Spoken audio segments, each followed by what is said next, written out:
మంగళగిరిలోని పార్టీ కేంద్ర కార్యాలయంలో ముఖ్యమంత్రి నారా చంద్రబాబు నాయుడు ప్రజల నుంచి వినతులు స్వీకరించారు.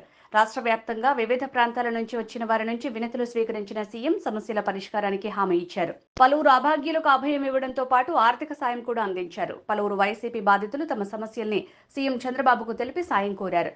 తమ పొలాన్ని వైసీపీ నేతలు ఆక్రమించుకున్నారని, తనకు న్యాయం చేయాలని కడప జిల్లా కొట్టాల గ్రామానికి చెందిన బత్తుల కృష్ణయ్య సీఎంకు ఫిర్యాదు చేశాడు. తాను పొలంలోకి అడుగు పెడితే చంపేస్తామని వైసీపీ నేతలు బెదిరిస్తున్నారని, తన పొలం తిరిగి తనకు వచ్చేలా చేయాలని కృష్ణయ్య కోరారు.